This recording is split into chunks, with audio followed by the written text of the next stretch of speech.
જુનાડીસા યુવક સંઘના managing trustee રજનીકાકાના 90મા જન્મદિવસની ઉજવણી તારીખ 25 અને 26ના રોજ જુનાડીસા ગામે રજનીકાકાના જન્મદિવસની ભવ્યાતિ ભવ્ય ઉજવણી કરવામાં આવી, જેમાં શ્રી જુનાડીસા જૈન સંઘ દ્વારા રજનીકાંત જીવરાજ મહેતાને સમાજ રત્ન એવોર્ડ આપવામાં આવેલ।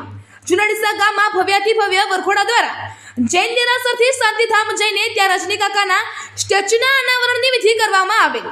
પાટણ રોડથી હાઈસ્કૂલ સુધીના માર્ગને રજનીકાંત જીવરાજ મહેતાના નામકરણ વિધિ કરવામાં આવેલ। તારીખ 26ના રોજ પાંજરાપોળમાં નોકરી કરતા દરેક કર્મચારીઓને સન્માન અને ભોજન આપવામાં આવેલ। ત્યારબાદ બપોર પછી ડીસા યુવક સંઘ સંચાલિત ડીજેએન મહેતા હાઈસ્કૂલમાં ભવ્યથી ભવ્ય જન્મદિવસની ઉજવણી કરવામાં આવેલ। ડીસા યુવક સંઘ સંસ્થાના માનદ મંત્રી દિનેશચંદ્ર શેઠ અને ટ્રસ્ટી કન્વીનર શ્રી નરેન્દ્રભાઈ મહેતાના હસ્તે રજનીકાંત જીવરાજ મહેતાને શિક્ષણ રત્ન એવોર્ડ આપવામાં આવેલ, જેમાં રજનીકાકાનો આખો પરિવાર હાજર રહ્યો હતો તેમજ ગામના દરેક સમાજના આગેવાનો ઉપસ્થિત રહ્યા હતા તથા જુનાડીસા ગામના જૈન શ્રેષ્ઠીઓ પણ ઉપસ્થિત રહ્યા હતા।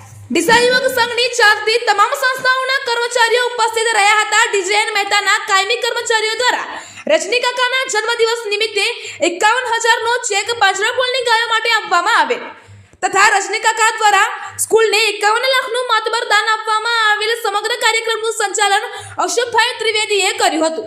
કાર્યક્રમના અંતે સ્વરૂચિ ભોજન પણ આપવામાં આવ્યું હતું। સમગ્ર કાર્યક્રમને સફળ બનાવવા શ્રી દિનેશભાઈ શેઠ, શ્રી નરેન્દ્રભાઈ મહેતા, શ્રી પ્રમોદભાઈ મહેતા, શ્રી ભરતભાઈ વારિયા, શ્રી નવીનભાઈ જોશી તથા ડીસા યુવક સંઘના તમામ કર્મચારીઓએ ભારે જહેમત ઉઠાવી હતી।